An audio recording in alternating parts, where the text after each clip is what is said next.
Merci. Alors, il s'agit d'une délibération relative à l'inscription de la ville dans la démarche de ville ambassadrice du don d'organes. Alors, le don d'organes et de tissus doit être encouragé. Et depuis 2017, la loi prévoit que nous sommes par principe donneurs, sauf refus clairement exprimé de son vivant.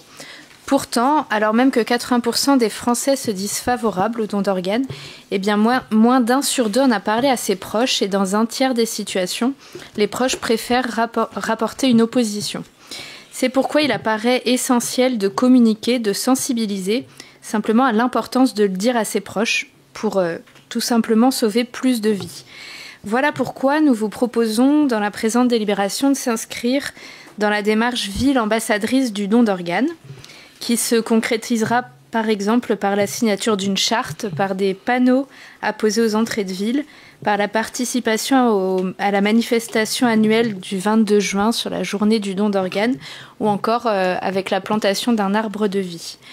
Je précise que nous répondons là à une demande d'une association, Transcepat Bretagne Ouest, une association qui est remarquablement portée localement et que toute initiative en la matière permet d'encourager, de porter la cause, de communiquer et je crois qu'il faut s'en féliciter. Merci à vous. Merci. Oui, Monsieur Salé. Oui, juste par souci de transparence, il manque peut-être le coût là, que ça va représenter, les panneaux, même si j'imagine que ce n'est pas des sommes très importantes. Et puis surtout pour peut-être pointer le fait que la ville aujourd'hui ne s'engage pas sur des actions concrètes de prévention, sinon la pose de ces 10 panneaux dont on peut peut-être imaginer qu'ils ne seront pas si lisibles que ça. Et puis peut-être aussi l'absence de travail de réseau avec les partenaires santé de la ville et de l'agglomération. Là, effectivement, il y a juste le lien avec l'association que vous avez citée. Et puis peut-être une proposition aussi d'associer dans ce travail de prévention et de sollicitation de la population à faire preuve de générosité, de don. C'est associer le don du sang aussi, puisque l'établissement français du sang est sans cesse en manque de sang. Et du coup, peut-être la ville pourrait aussi être active sur cette question-là. Merci. Monsieur Battiot.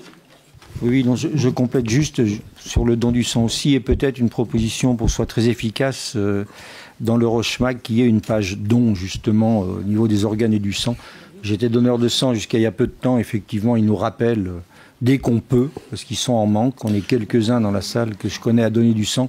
Je crois que la plupart d'entre nous, tant que vous le pouvez, parce que je ne peux plus maintenant, mais tant que vous le pouvez, c'est nécessaire. Et je pense qu'une page dans Roche Plus serait très efficace pour faire connaître cette initiative-là et sur le don du sang. Sophie. Oui, simplement. Alors effectivement, Monsieur Salé, je ne connais pas le coût des panneaux apposés aux entrées de ville. Je m'en excuse. Simplement, il est indiqué que ces actions-là seront menées dans le cadre du contrat local de santé, avec des actions qui sont nécessairement partenariales, avec toute une phase de communication. Alors je l'ai pas mis, mais c'est écrit je l'ai pas dit, pardon, mais c'est écrit dans la délibération et dans la convention qui est annexée à la délibération. Et puis effectivement, le don du sang, on est partenaire aussi de l'association du don du sang. On met à disposition les écuries gratuitement auprès de l'association, par exemple. On a déjà organisé des communications, mais peut-être qu'effectivement, il faut le refaire régulièrement, tout comme le don d'organes. Merci. Merci beaucoup. Y a-t-il des votes contre? Des abstentions? La délibération est adoptée. Daniel, sur la convention de partenariat